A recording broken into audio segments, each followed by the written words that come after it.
भगवान शिव अपनी पत्नी पार्वती के साथ एक बार घूमते हुए धरती के अमरावती शहर पहुंचे। वहां शिव जी का एक बड़ा सा मंदिर राजा ने बनवाया था। शिव पार्वती दोनों को वह मंदिर पसंद आया, इसलिए दोनों वहीं रहने लगे। कुछ दिनों बाद मां पार्वती ने भोलेनाथ से कहा, प्रभु, मुझे चौसर खेलने की इच्छा है। भगवान ने सारा इंतजाम किया और दोनों आराम से चौसर खेलने लगे। तभी वहां मंदिर के पुजारी आ गए। पुजारी को आता देख मां पार्वती ने पूछा, आप बताइए, हम दोनों में से कौन यह खेल जीतेगा? जवाब में उन्होंने कहा, महादेव ही जीतेंगे। जैसे ही चौसर का खेल खत्म होने लगा तो पार्वती मां जीत गईं। माता पार्वती ने पुजारी की बात गलत साबित होने पर उन्हें झूठ बोलने की सजा के रूप में श्राप देकर कोढ़ी बना दिया। फिर पार्वती शिव जी के साथ कैलाश लौट गईं। अब लोग उस कोढ़ी पुजारी से दूर भागने लगे। राजा ने भी उसे मंदिर के कार्य से मुक्त करके किसी दूसरे ब्राह्मण को मंदिर का पुजारी नियुक्त कर दिया। कोढ़ी पुजारी भी उसी मंदिर के बाहर बैठकर अपने लिए भिक्षा मांगने लगा। कुछ दिनों बाद उस मंदिर में स्वर्ग से अप्सराएं आईं। पुजारी को देखकर उन्होंने उसकी हालत का कारण पूछा। उसने मां पार्वती द्वारा मिले श्राप के बारे में उन्हें बता दिया। सारी बातें जानने के बाद अप्सराओं ने पुजारी को पूरे 16 सोमवार तक विधिवत व्रत रखने के लिए कहा। पुजारी को इस पूजा की विधि नहीं पता थी, तो उसने अप्सराओं से इसके बारे में पूछा। उन्होंने बताया कि हर सोमवार को सूर्योदय से पहले उठना होगा, फिर नहाकर साफ कपड़े पहनने के बाद गेहूं के आटे से 3 अंग बनाना, उसके बाद घी से दीप चलाते हुए गुड़, बेलपत्र, अक्षत, नैवेद्य, फूल, चंदन, जनेऊ लेकर संध्या के समय सूर्यास्त से पहले प्रदोष काल में भोले बाबा की पूजा करना। पूजा करने के बाद एक अंग शिव शंभू को अर्पण करना और एक खुद ग्रहण करना। उसके बाद बचे हुए अंग को आसपास के लोगों में प्रसाद के रूप से बांट देना। इस तरह पूरे 16 सोमवार करने के बाद 17वें सोमवार को आटा लेकर उसकी बाटी बनाना, फिर उसमें घी के साथ गुड़ डालकर चूरमा तैयार करना। इसका शिव जी को भोग लगाकर इसे आसपास मौजूद सभी लोगों को प्रसाद के रूप में बांट देना। इस तरह से व्रत करने से भगवान शिव तुम पर प्रसन्न होकर कोढ़ की समस्या दूर कर देंगे। ये सारी बातें बताकर सभी अप्सराएं स्वर्ग लौट गईं। उनके लौटने के बाद पुजारी ने हर सोमवार को विधिवत व्रत और पूजन किया। 16 सोमवार पूरे करने के बाद 17वें सोमवार को सबको प्रसाद बांटते ही उसके कोढ़ की समस्या दूर हो गई। पुजारी के ठीक होने पर राजा ने दोबारा उस मंदिर में पूजा पाठ करने का जिम्मा उसे सौंप दिया। होते होते एक दिन दोबारा भोलेनाथ अपनी पत्नी पार्वती जी के साथ उसी मंदिर में पहुंचे। पार्वती जी ने जब देखा कि वो कोढ़मुक्त हो गए हैं, जो उन्होंने पुजारी से पूछा कि ऐसा कैसे हुआ। जवाब में पंडित ने उन्हें 16 सोमवार व्रत करने की अपनी कथा के बारे में बताया। पुजारी की बात सुनकर मां पार्वती काफी खुश हुईं। उन्होंने भी 16 सोमवार व्रत रखने की ठान ली। इसके लिए मां पार्वती ने पुजारी से पूरी विधि जानी और अपने नाराज बेटे कार्तिकेय को वापस पाने के लिए नियम से व्रत करने लगीं। 17वें सोमवार को जब उन्होंने सबको प्रसाद बांटा तो उसके कुछ दिनों बाद ही कार्तिकेय लौट आए।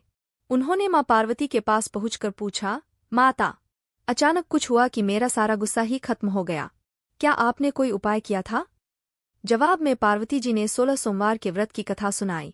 यह सुनकर कार्तिकेय को भी 16 सोमवार का व्रत करने का मन हुआ, क्योंकि वो अपने मित्र ब्रह्मदत्त के दूर जाने से दुखी थे। माता पार्वती से 16 सोमवार व्रत की विधि जानकर उन्होंने परदेश गए अपने दोस्त ब्रह्मदत्त की वापसी की मनोकामना के साथ व्रत शुरू किया। पूरे 16 सोमवार व्रत करने और उसके विधि विधान से समापन करने के कुछ ही दिन बाद कार्तिकेय का दोस्त लौट आया। वापस आने के बाद ब्रह्मदत्त ने कार्तिकेय से पूछा, आखिर ऐसा क्या किया तुमने कि मेरा मन बदल गया? मैं बिल्कुल भी वापस आना नहीं चाहता था, लेकिन एकदम तुम्हारा ख्याल आया और मैं लौट आया। कार्तिकेय ने भी अपने दोस्त ब्रह्मदत्त को 16 सोमवार व्रत की महिमा के बारे में बताया। इसके बारे में जानने के बाद ब्रह्मदत्त ने भी व्रत रखना शुरू कर दिया। व्रत खत्म होते ही वह अपने दोस्त कार्तिकेय से विदा लेकर यात्रा पर निकल गया। दूसरे नगर पहुंचते ही ब्रह्मदत्त को पता चला कि राजा हर्षवर्धन ने अपनी बेटी गुंजन के विवाह के लिए स्वयंवर रखा है। राजा की प्रतिज्ञा है कि उनकी हथिनी जिस भी लड़के के गले में माला डालेगी, वही उसकी बेटी से विवाह करेगा। उत्सुक होकर ब्राह्मण भी महल पहुंच गए। वहां कई सारे राजकुमार थे। उसी वक्त हथिनी ने अपने सूंड में माला उठाई और ब्रह्मदत्त के गले में डाल दी। राजा ने अपनी प्रतिज्ञा को पूरा करने के लिए ब्राह्मण ब्रह्मदत्त से अपनी बेटी का विवाह करवा दिया। शादी के बाद ब्राह्मण से उसकी पत्नी ने पूछा, आखिर आपने ऐसा कौन सा अच्छा कार्य किया था कि हथिनी ने सबको छोड़कर आपको मेरे लिए चुना? ब्रह्मदत्त ने उसे 16 सोमवार व्रत के बारे में बताया। राजकुमारी ने यह सब जानने के बाद अपने पति से विधि पूछकर व्रत करना शुरू कर दिया। व्रत के समापन के बाद उसे एक सुंदर सा बेटा हुआ, जिसका नाम गोपाल रखा गया। गोपाल जब बड़ा हुआ तो उसने अपनी माँ से पूछा, आखिर मैं आपके ही घर पैदा क्यों हुआ? कौन सा शुभ काम आपने किया था? गोपाल को उसकी मां गुंजन ने 16 सोमवार व्रत कथा सुनाई। गोपाल ने भी शिव भगवान की महिमा जानने के बाद बड़े से राज्य को पाने की चाह में 16 सोमवार व्रत रखना शुरू कर दिया। व्रत पूरा होते ही एक दिन पास के ही राजा को गोपाल पसंद आ गया। उन्होंने अपनी बेटी मंगला से उसकी शादी करवा दी। कुछ ही दिनों बाद उस राजा का देहांत हो गया। अब गोपाल ही पूरा राज्य संभालने लगा। गोपाल ने भगवान शिव को धन्यवाद कहते हुए दोबारा 16 सोमवार का व्रत रखा। इसके समापन के दिन उसने अपनी पत्नी से सभी सामग्री पास के शिव मंदिर तक पहुंचने के लिए कहा। मंगला ने खुद जाने के बजाय पूजा की सामग्री कुछ सेवकों के हाथों मंदिर तक पहुंचा दी। उसी दौरान आकाशवाणी हुई, राजन, तुम्हारी पत्नी ने 16 सोमवार व्रत का आदर सम्मान नहीं किया। अब तुम उसे अपने महल से तुरंत निकाल दो, वरना तुम्हारा सब कुछ खत्म हो जाएगा। गोपाल ने अपनी पत्नी को अपना आदेश न मानने और भगवान शिव के अनादर के लिए महल से निकाल दिया। अब वह भूखी प्यासी दर-दर भटकने लगी। उसे जो भी सहारा देता, उसका सब कुछ चौपट हो जाता था। एक दिन उसने एक बुढ़िया की सूत की गठरी को छुआ तो सारा सूत हवा में उड़ गया। फिर उसे एक तेनाली ने रहने के लिए घर दिया तो उसके सारे तेल के मटके खुद ब खुद टूटने लगे। ऐसी मनहूसियत को देखते हुए हर किसी ने उसे अपने यहाँ से निकाल दिया। अब उसकी कोई मदद नहीं करता था।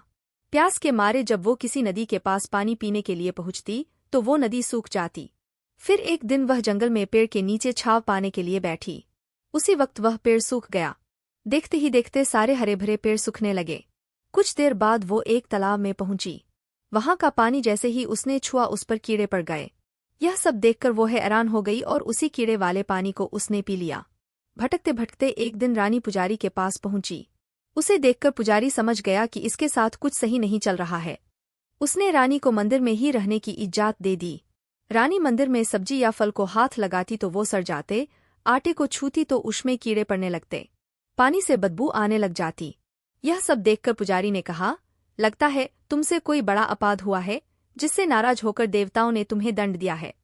इस बात के जवाब में रानी ने पुजारी को शिव की पूजा करने के लिए सामग्री से जुड़ी पूरी कहानी बता दी। यह बात जानने के बाद पुजारी बोले, तुम कल से ही 16 सोमवार का व्रत करना शुरू करो। इससे प्रसन्न होकर भोलेनाथ तुम्हें माफ कर देंगे। पुजारी से 16 सोमवार की विधि समझने के बाद अगले ही सोमवार से रानी से व्रत रखना शुरू कर दिया। पुजारी उसे हर सोमवार को व्रत कथा भी सुनाते थे। 17वें सोमवार को जैसे ही रानी ने अपने व्रत का समापन किया, वैसे ही राजा को अपनी पत्नी की याद आई। उन्होंने अपने सैनिकों को उसकी खोज में भेजा और घर वापस लाने का आदेश दिया। सैनिकों को जब पता चला कि वो मंदिर में रह रही हैं, तो उन्होंने रानी को अपने साथ चलने की प्रार्थना की। तभी पुजारी वहां पहुंचे और सैनिकों को वापस महल लौटने के लिए कहा। राजा को जब पता चला कि उसकी पत्नी मंदिर में है, तो वो उसे लेने के लिए वहां पहुंचे। उन्होंने पुजारी से माफी मांगी और सब कुछ बताया। पुजारी ने भी कहा कि ये सब भोले का प्रकोप था। आप अपनी पत्नी को ले जाइए। राजा और रानी के महल पहुंचते ही वहां खुशियां मनाई जाने लगीं। खुशी के मारे राजा ने पूरे नगर में मिठाई बंटवाई और ब्राह्मण व निर्धनों को खूब दान दिया। अब रानी महल में भगवान शिव की पूजा और 16 सोमवार का व्रत रखते हुए खुशी खुशी रहने लगी। कहानी से सीख, कहे गए कार्य को ठीक ढंग से करना चाहिए, खासकर पूजा अर्चना को, अन्यथा नकारात्मक परिणाम भुगतने पड़ सकते हैं।